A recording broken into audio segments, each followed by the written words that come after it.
Like many of us, Christine Van Bloem's business was upended when the COVID pandemic started. She'd been running a successful in-person cooking school for nearly 15 years. Of course, she found a way to pivot, but then life kicked her in the face. Her husband had a stroke, she had a widowmaker heart attack, and then her business landlord ended her lease and kicked her out of her kitchen. Despite all that, Christine's resilient and found a way to reinvent her business.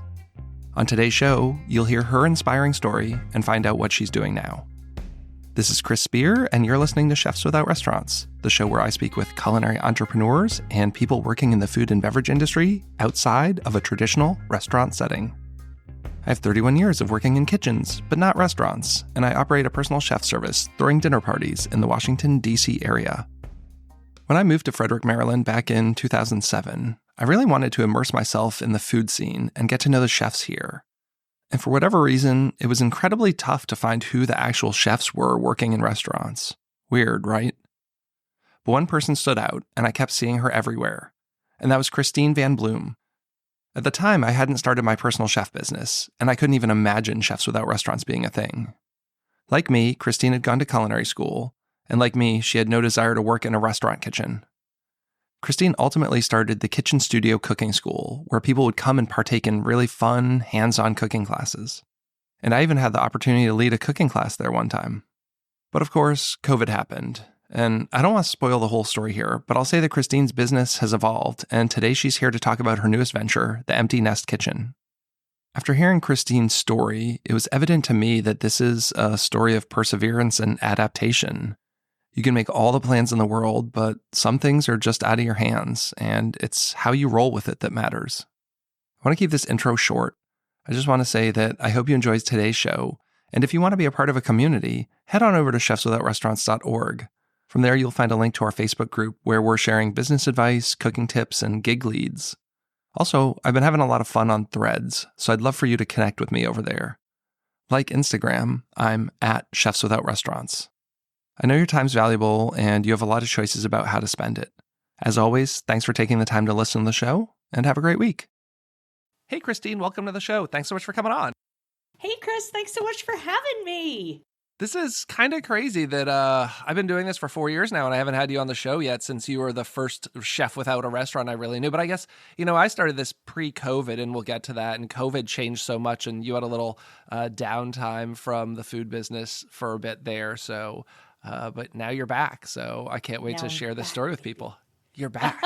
Yeah, you're so sweet. And, I want to say genuinely thank you, because when I moved to Frederick, I was super excited. We seem to have a really cool food scene. You and I have talked about this. I thought we were going to have industry nights and I was going to network with all these chefs. And then nobody cared. Nobody was interested. And the only chef who I could seem to even find in the city of Frederick was you, and you were everywhere. I mean, you couldn't go to any kind of event without Christine having a table there and doing, some kind of cooking demo. But, you had me over to your place. We sat down, we talked.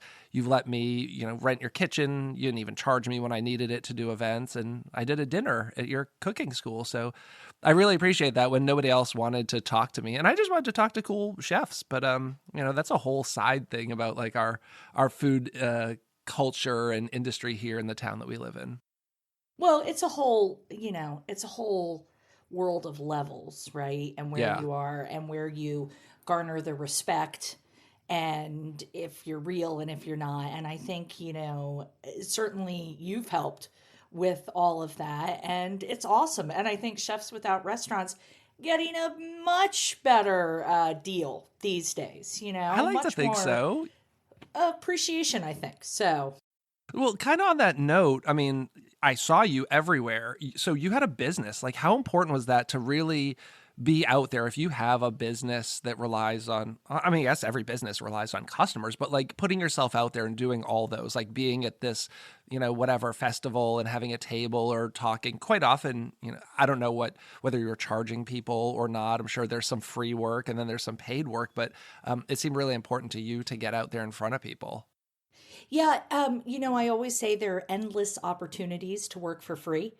So some of that goes with it. I think you have to really look at what the opportunity is. So I owned a cooking school. I opened a recreational cooking school that I opened in 2005 because when I went to culinary school back in the 90s, nobody was, there was no such thing as a recreational cooking school. And I knew from my very first class that like teaching was where I wanted to be. That was, to me, that was just like, oh, and I wanted to do that. I didn't want to work in a restaurant. I think I would have liked magazine work, but I didn't really want to cater. I was pretty newly married at that point. Now, I'm an old biddy, but it was just a time where I was like, this is a vibe for me. So I had lived here in the town that we're in for a little while, and I started personal chefing because that was a brand new thing. That's how long I've been doing this. And I I started teaching a class here or there in someone's house, and it just kind of steamrolled. And then I was chatting someone up and they said, I know of a space if you're interested. And I was like, heck yeah, I'm interested. And it happened really quickly, and I had it for 15 years. So, really, it was such a wonderful experience. That's a good long run. What did you think you were going to do? You went to culinary school. I went to culinary school in the 90s as well. And, it's like, oh, I'm going to go be a executive chef at a restaurant. Like, what did you think you were going to do? I never thought I was going to be an executive chef. I thought I was going to eat a lot. Check.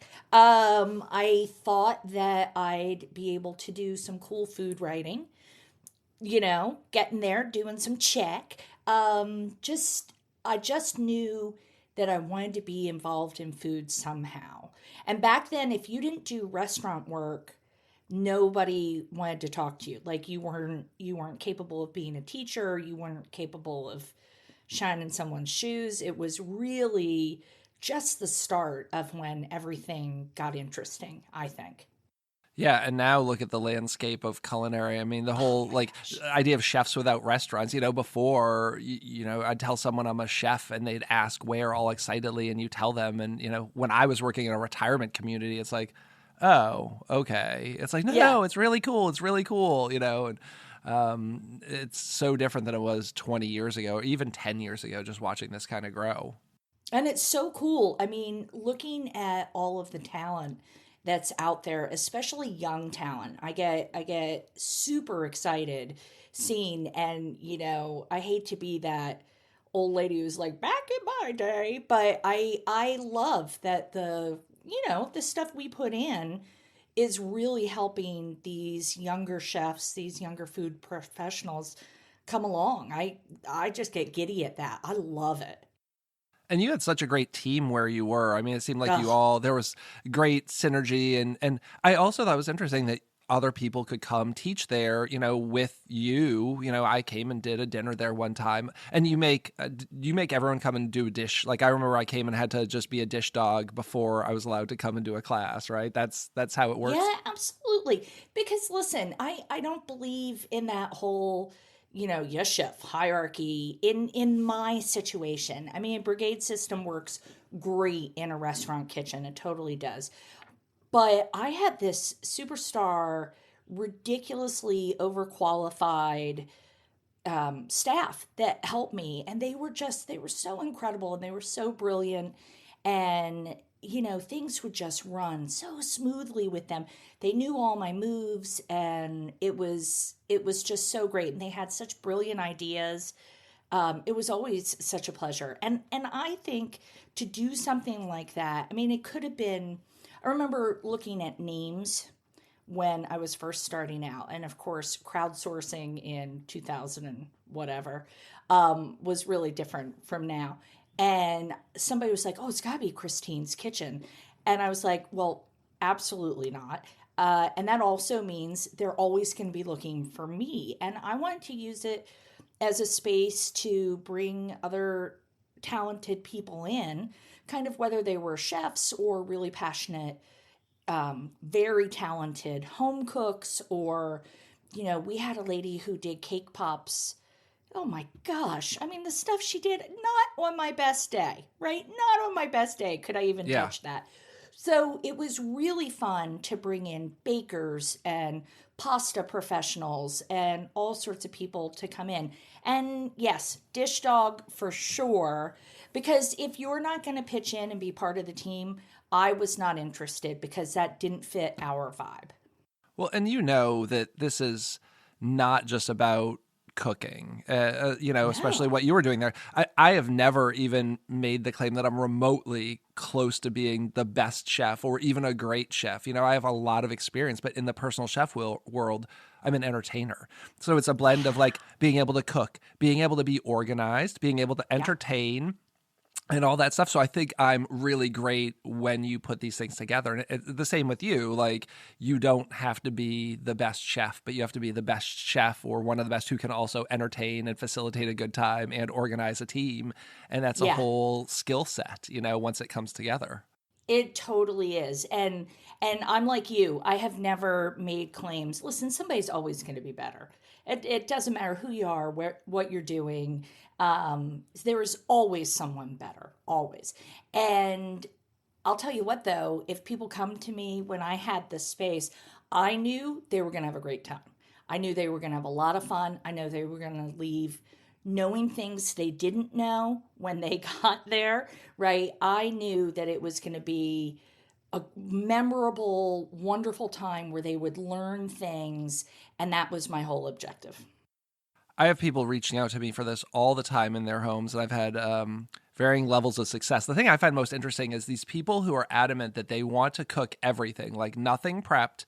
And I get there and I say, it's time to make soup. Let's cut onions. And they look at you like, are you out of your mind? And they really just want to stand there with a glass of wine Yeah. watching me cook. And I'm like, and that's why I really have to talk to these people about what my experience looks like. And I'm going in the direction of, I call it like a instructional, somewhat interactive dinner, but mostly like stay out of my way, let me do my thing, and you can be in the kitchen the whole time asking questions and I'll give you recipes, because I have never once, not once, had a group that wanted to actually roll up their sleeves and cook. Like, those are not the people who are hiring me, even though they say that's what they want. Well, there's a romance to thinking that that's what you want. And I think being really successful doing what you're doing and doing what I'm doing means you have to be really nimble and you have to really think about it. I mean, I've done the classes where I had a group down just outside of DC that I would go every month. For like 2 years, I went once a month. And sometimes they were all in and they wanted to be hands on with some things. A lot of times, they really, just like you said, they wanted to have a glass of wine. They wanted me to joke around. I'm hilarious. They wanted me to give them the recipes at the end that I'm sure they never made, but we had a great time. It's being able to read people, read the situation. I don't think you can go into someone's house and be rigid doing what we're doing.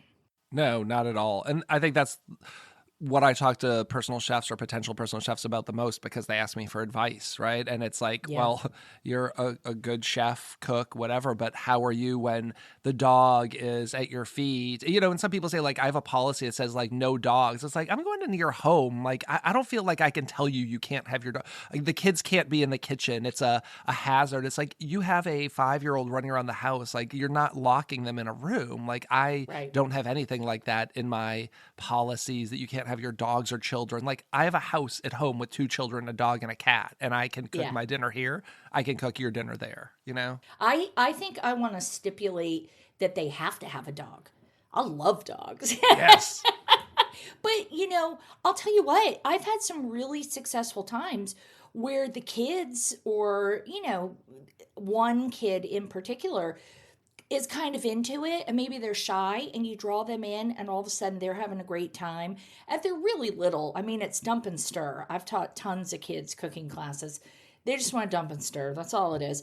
And if you can give them that and maybe you're there a little bit longer, for me, I kind of map out the whole night as like, this is my night. This is what I'm doing tonight. I'd rather stay another half hour beyond my schedule if it means that this kid is going to lose their mind because they got to do something cool. So I love it. I mean, I would rather do that any day than kind of be like the help, right? Yeah. Oh, I hate being That's the where I help. don't Yeah. that's I feel like we're coming in and we're trying to do something that is, gosh, I'm going to sound so obnoxious and chefy here, but practicing our craft, right? We're trying to show and practice our craft and draw them in and do that whole thing.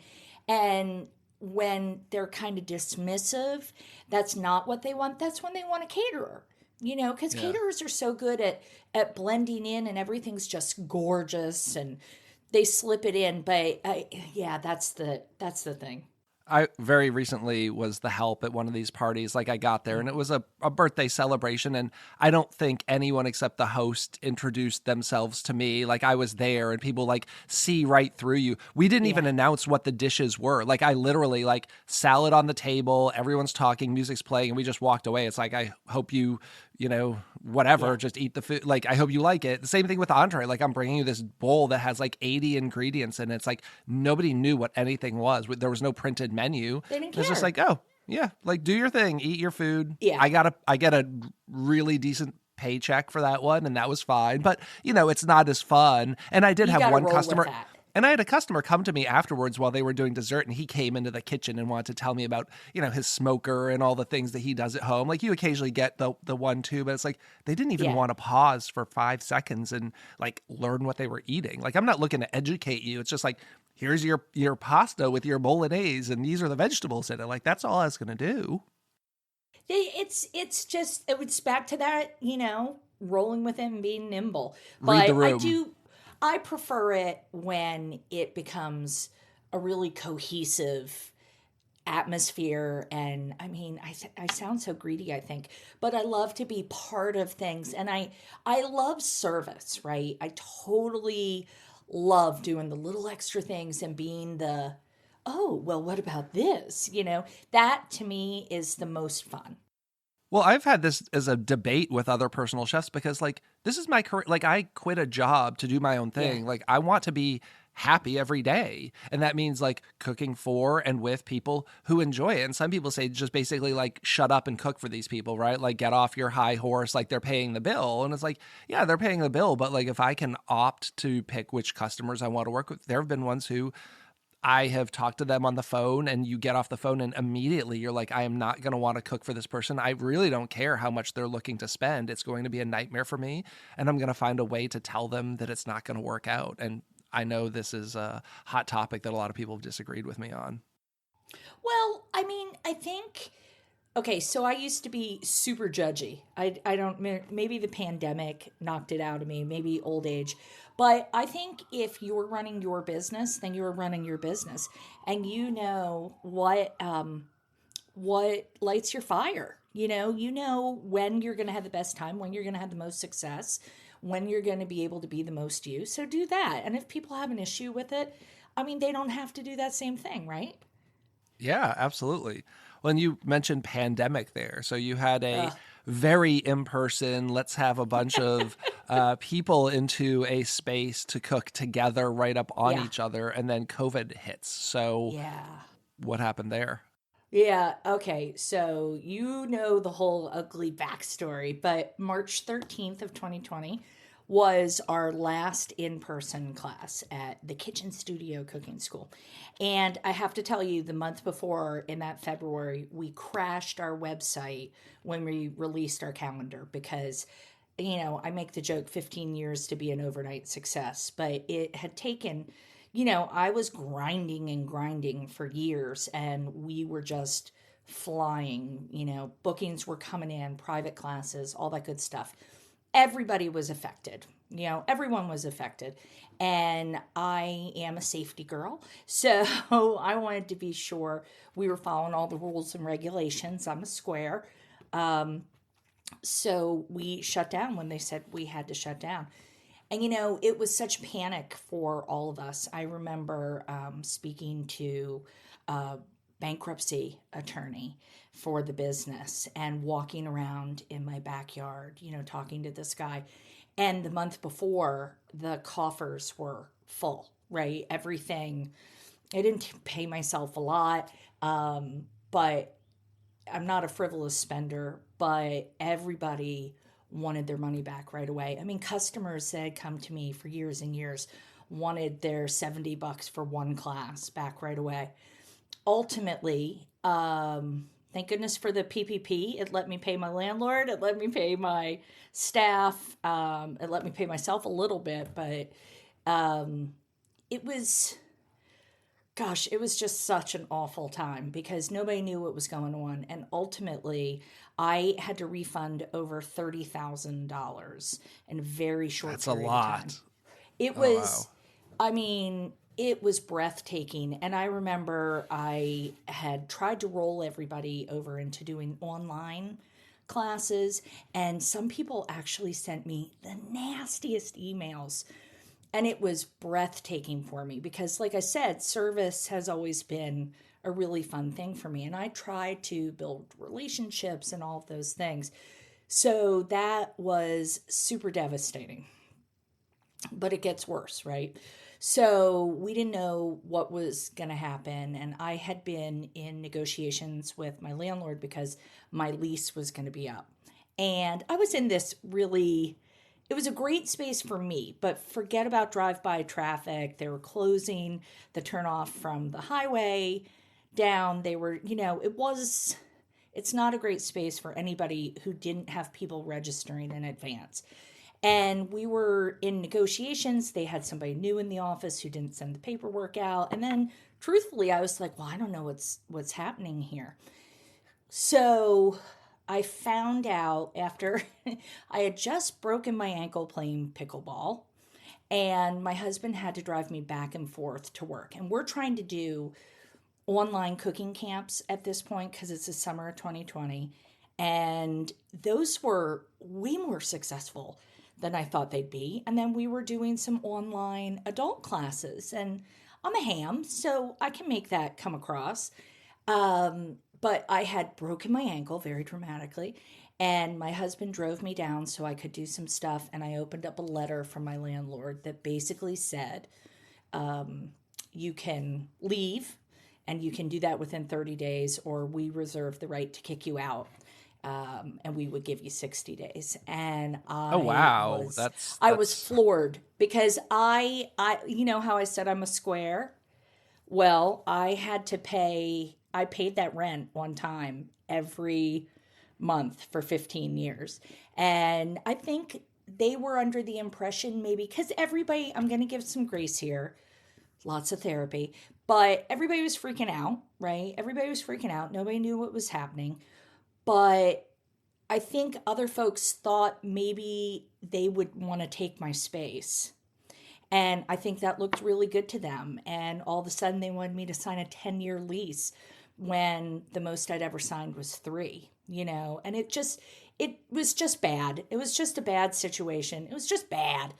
Which is crazy because it was a horrible location. Like, we're going to put a donut shop in there. Like, does anyone even know that there's a donut shop there? Like, you can't see it from the street. It was some guy, they were showing him some other bay. He wanted to open a fish restaurant. He saw my space and said, oh, I would take that for 10 years. And they took that as gospel. And I'm like, okay. So that was like I broke the ankle in the middle of July. That was toward the end of July. And I was like, okay, I'm going to leave. And then mid-August, my husband had a stroke. And he's doing great, so no worries there. But that was super devastating. He had kind of a rare kind of stroke. And then I had to get things packed up, and that's where my super awesome staff came in. Oh my gosh, they were machines. I was so devastated, right? And just trying to get everything done. Moved out. Men who had taken classes from me previously, when they saw that I had to sell all my stuff, they were like, Christine, you should not be meeting strange men at your location in the evening. This is not cool. We're going to come and hang out with you, which I just thought was the most touching thing ever. So many people reached out and they were so kind. So when John was recovering from a stroke, I got everything out by the end of August of 2020. And then just, cap it off, make it awesome for everyone. I had a heart attack in mid-September, right after my birthday. Just bring it on. Take on all the shit all at once. Well, what's a cup of water when you're drowning, right? So I had a widowmaker heart attack, and I had it in the hospital, and that was the only reason that I survived it. So came home, and I now have a little stent right in there, keeping things open. But came home and immediately had to take care of my husband. The dog had torn his, ACL or whatever it is. So I'm carrying the dog all over the place. And I just kind of lost my mind. Yeah, every day on Facebook, it was like some new thing. It was like, hey, you're not going to believe what happened here. I remember when I saw the dog thing, it's just like, what's one more thing? He didn't die for a few more months, so it was okay. But I really truly tried to handle it with humor, right? Because I think that's the only way I could, because I had, in my head, I'm like, oh, you lost I didn't lose everything, right? I still have my house. I didn't have to use a bankruptcy attorney. My kids are fantastic. I'm so lucky. I was in the hospital when I had this big heart attack, and that's why I lived. So, I mean, there were a lot of things that happened, but it did take the wind really out of my sails, and losing the business. I mean, if I'm being honest, that was harder than any other aspect, because it was so who I am. Yeah. And I know you had kind of, every time I talked to you, like, there was a little joking, like, oh, maybe this is the time that I don't renew the lease and kind of like figure out what I'm doing, Oh, for sure. I was trying to figure out long-term plans. My kids one was graduating college, the other was in college, so I'm trying to figure out their big shifts. You'll see as your kids get older, right? Yeah, They're in middle school now, yeah. and then they go to the high school, and that's cool and weird. And then they go on, and you have twins, so you're getting the double whammy, right? So Absolutely. then they'll both go off to college, and you'll be like, oh, well, how do I change things now? So I had thought about it, but I think ultimately not being the person in charge of that decision, I think that's what it was that took it out of me. Yeah, it wasn't on your terms. Yeah, and I felt like I was disappointing my staff, and I mean, so many of them are my friends now, and it was just, everybody was going through stuff. Every single person was. So, mine had a little more flair, but it did give me an opportunity now to really kind of dive in and think about what it is that gives me joy, and kind of figure what I'm doing from there. Well, and so, you did the classes online for a while, seemingly went well, but I know you did. They did. But you ended up getting out of that and taking on a job that was not a food-related job for a little bit. I did. I took a job. So my background from 100 million years ago after college was marketing, advertising. I actually worked on like Hasbro toys and cool electronics. G.I. Joe. I love Hasbro toys. Yeah, I know. It was actually really cool. But I didn't have one of those cool jobs. So I had worked in marketing when I first moved here a long time ago. And then a job popped up with an organization here in our town that I just think is amazing. And I love their mission. And I got the job with them. And it was exactly what I needed when I needed it, because I wasn't in charge. There was an incredibly competent leader, remarkably competent staff. Everybody's so talented. And it gave me a little bit of time in there to turn everything off, I think. Turn everything off. And is food really where I'm supposed to be? Maybe I can do this. And I was only there for 18 months, and I lost my mom and my mother-in-law in that time. And it really gave me perspective, and that, no, food is where I want to be. People is where I want to be. Food is where I want to be. So they were so kind to me, and I'll always be so grateful. I'm actually helping them with Restaurant Week for our town. Nice. Yes, I'm so excited. And we're doing a second week that's going to be really exciting. So that was all good stuff. But I'm really delighted to be back on my own and back on my own schedule and doing my own things. And I like it. I like it a lot.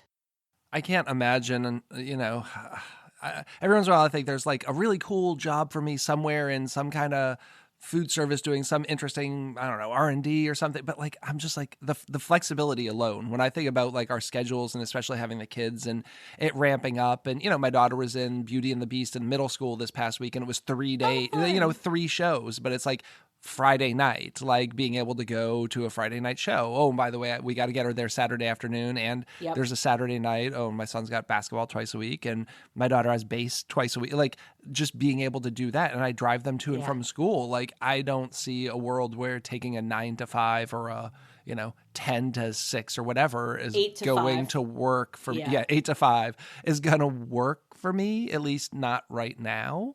And just being able to like, oh, what time? It's 1 o'clock on a Monday and I'm here talking to someone I want to talk to, as opposed to like doing some other random nonsense. Yeah. I agree. It was the rigidity of the schedule that did me in, and being an old bag and getting, the starting vacation days and all of that. You got to pay your dues. I totally get that. But, I don't know. It wasn't nearly as hard giving up that paycheck the second time. Right. Yeah. I did it once in like 2000, 2001.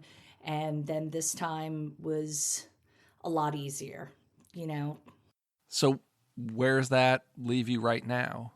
Oh, so this is so exciting. I'm so thrilled. So I started a new business that I'm calling the Empty Nest Kitchen, because that's where I am and that's who I am. And I'm doing online cooking classes targeted towards empty nesters. And there was this whole thing. I have this wonderful woman that I'm working with, and she said something about empty nesters have all this time. I was like, who are you talking to? I'm like, empty nesters don't have any time. Empty nesters are still working. Maybe our kids are grown, but they're like baby grown, right? They're like, they're just dipping a toe into grown. And I'm like, no, they're not retirees. It's a really different thing. But I'm so used to cooking. I mean, at the kitchen studio, I was cooking with everyone for 20 people every night, right? And then I'd bring the leftovers home. Well, now I'm cooking for 2. And by the way, one of us had a heart attack and one of us had a stroke. So we have to be careful with what we're doing now. So I'm doing online classes, and I'm so excited because I have a contract with AARP Maryland.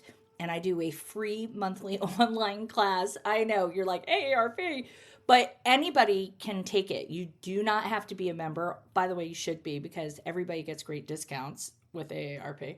But you don't have to be a member, and it goes out. It's the first Saturday of every month. And for me, what's really important with doing the online classes is that we're doing them live. We had over 700 people register for our last class, which was fantastic. I was so thrilled. And we're routinely getting several hundred people in every class. What does that look like?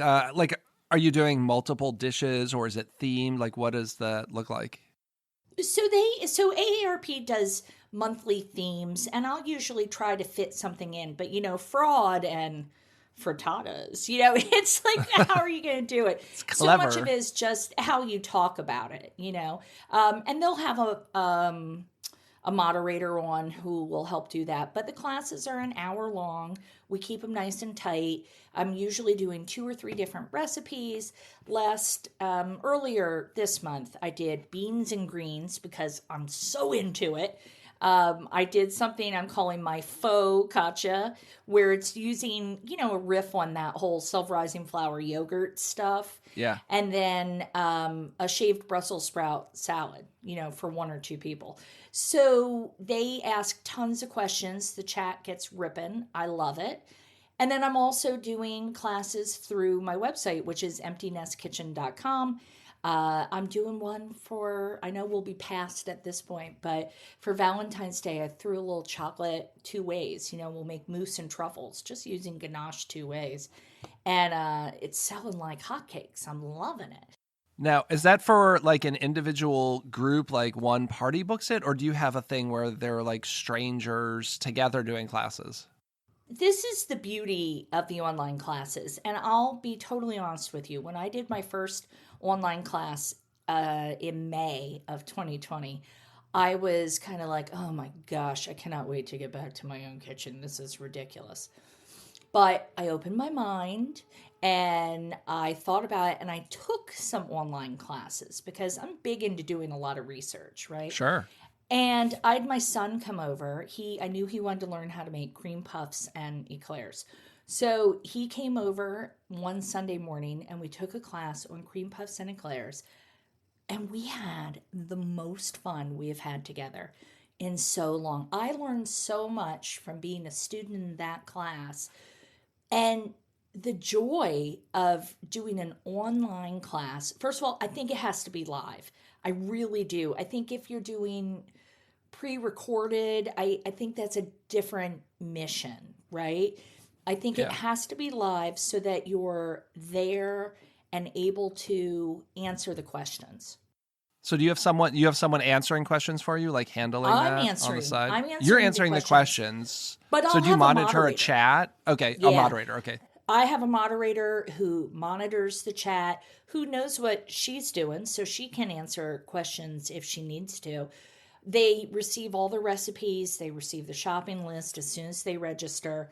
And it allows them to work with their own equipment, with their own tools, at their own pace. If they want to have a camera on, awesome. Cool. I can see what you're doing. If they don't, awesome. Cool. Do it in your underwear. That's fine with me. It's a real joy to be able to do something online and fun and use your own things and say, well, I don't have a whisk. How can I do this? Right? And then you work it through with them. And you have to, for these classes, you got to keep them small. You can't, this is not a 700 class situation, right? This is 25 max because I want to be able to devote attention to everybody who has real questions. And then at the end, they've got the food. It's the best part because everybody always wanted the leftovers at Kitchen Studio. I never let people take them home because I once almost watched a fist fight break out over filet and lobster mashed potatoes when I was teaching for someone else. And I decided we just weren't going to deal with that. So it would always go home with staff instead. But this way, you have the meal ready. So starting at the end of February, beginning of March, I'm going to have a weekly class on Sunday afternoons so that you take the class, you learn the stuff, you get the recipes, and dinner's ready. And then you don't have a gigantic mess to clean up. I mean, obviously you have some from what you're doing, but it's not like a kitchen where 20 people have been cooking and yeah. Yeah, that's so nice. and you have food for your family, so. I do. And I've got a dishwasher here at Kitchen Studio. Everything was by hand. So this is delightful. It's really, I'm calling it cooking connected because what I'm really trying to do is build connection because once you'll see this once you're not taking the kids to play practice and to base practice and to all the other things that you're doing, that's social for parents. And it may not be that they're your best friends, but they're people that you can chat up and you talk to and maybe you have similar interests. I mean, you're at the same thing for your kid. Yeah. So when your kids age out of that and they go off to school or do whatever they're doing, all of a sudden, all that connection, 6 years of softball, well, that's gone. 4 years across country, I don't see those parents anymore. And it's just that your lives change and it's really easy to become disconnected and to feel a little lonely. So I am all about cooking connected and building connection in the kitchen, for empty nesters. That's great. And you seem to have taken to, you have the personality for it, I think. I'm sure everyone tells you how quiet you are, right? Yeah, I run into that a lot. So for our listeners, I mean, where do you want to direct people if there's a call to action or something you want people to do? I mean, obviously find you online and maybe book a class. Yeah, for sure. Well, and I wanted to tell you, I'm also doing corporate team buildings online. And Oh, okay. oh my gosh, I just did one for a company that everybody is all over the US and Canada. And we had a scavenger hunt, we had prizes, we had all sorts of things happening. And it was just the most fun. So if anybody wants to find me, the easiest way is emptynestkitchen.com, right? But I'm also, ta-da, because who are you if you don't have a podcast? I'm going to be launching the Empty Nest Kitchen podcast. And it is targeted toward the ladies, but that's going to be coming out late February, early March. I heard a rumor about that. Someone I talked to in person a week or so ago. So I'm so thrilled. It was on my list of things to ask before we got out of here today. So that's exciting. So breaking news if people haven't heard it. I'm really excited because there are so many super cool ladies I know. It's really different from what you're doing here, which I'm obsessed with. Boy, I sounded so Gen Z with that, obsessed. But it's targeted. I'm talking food, of course, because food is the thing. But I'm also going to have some, like I said, some really cool empty nest ladies with some things they do. And I can't wait. It's fun stuff. And I look at you and I'm like, oh my gosh, Chris, you're building an empire. I mean, it started in my garage. We had some interviews at my dining room table here. You figure the audio quality was not great. When people say that they found my show and they're starting at the beginning, I'm like, please don't. Like, you're gonna get into episode 3 and be like, I've had enough of this. Like, start now, work your way backwards. If you want to get deep dives, you can go there. But like, I think I figured some things out in 4.5 years of doing this. I hope. I think you did. Well, right now I'm in that phase of just do it because you have nowhere to go but up. I look forward to that. I'm not sure when this episode's coming out, so as soon as you get yours, I'll put it in the show notes. So even if this comes out early, I can always go back engineer and like put a link in there so that people will find this. So when they listen to this episode a year from now, they'll be able to link to that episode. Well, it's been great having you on the show. Thanks so much for taking the time. Oh my gosh, Chris, I can't thank you enough. This is really fun. I can check it off my list now. I really appreciate you bringing me on, letting me talk about the Empty Nest Kitchen and do the whole thing. So thank you. Well, I think it's great and something that people are really interested. The more I see people, they're always talking about cooking classes and cooking lessons. So I forever will direct them to you because this is not my wheelhouse, not my jam. So yeah, go check her out if you're interested in a cooking class. Yeah, that's my special sauce. And as everyone knows, this has been Chris with Chefs Without Restaurants. I hope you enjoyed this episode and have a great week. Thank you. Over the past 30 years, the world of the personal chef has grown in importance to fulfill dining needs. While the pandemic certainly upended the restaurant experience, it allowed personal chefs to close that dining gap. Central to all of that is the United States Personal Chef Association.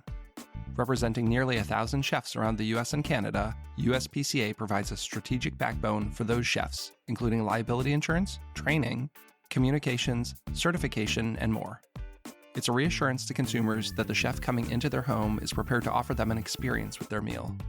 USPCA provides training to become a personal chef through our preparatory membership.